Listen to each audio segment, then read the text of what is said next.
Instagram, c'est le réseau de référence qui connecte les utilisateurs et les marques.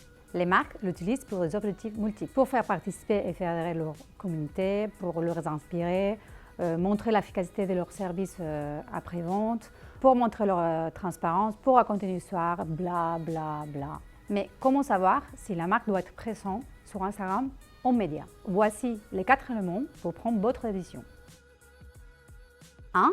Regardez les chiffres, bien sûr. Sur Instagram, il y a du monde, presque 30 millions d'utilisateurs actifs, soit presque la moitié de la population française. Et ce chiffre, elle est en croissance. Et puis, il y a des profils assez précis. Par exemple, on peut trouver plus de 63% des femmes sur Instagram et plus de 70% des millennials. 2. Estimez l'adéquation de votre marque avec Instagram. Instagram est un réseau très esthétique et visuel. Vous aurez donc des meilleurs résultats avec des produits adaptés aux attentes des utilisateurs. Par exemple, si vous vendez des produits beauté ou mode, ça sera facile à vous positionner. Par contre, si vous vendez des produits financiers, ça sera un peu plus compliqué de se mettre en avant.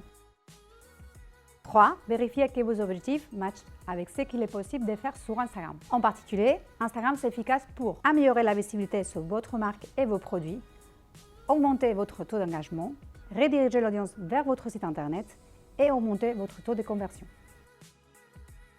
4.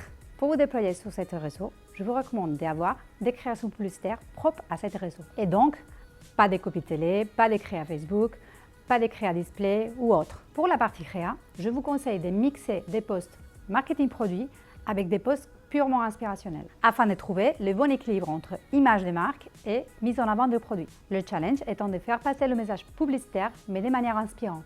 Au vu de l'importance du visuel créatif, n'hésitez pas à faire du A/B testing pour identifier et optimiser la créa qui marche le mieux. Petit tips, juste avant de vous lancer sur la partie média en Instagram, je vous recommande fortement de développer toute la partie organique, c'est-à-dire réaliser quelques posts en organique afin que l'utilisateur ne se retrouve pas avec une page vide dès qu'il visite votre profil.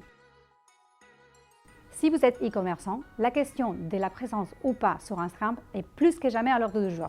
Car depuis peu, Instagram teste la fonctionnalité shopping. L'enjeu est énorme car les utilisateurs ils vont pouvoir acheter directement vos produits au sein de la plateforme. Et donc, dans les semaines et mois à venir, on s'attend à une augmentation des conversions et des ventes. Préparez-vous parce que ça va être révolutionnaire!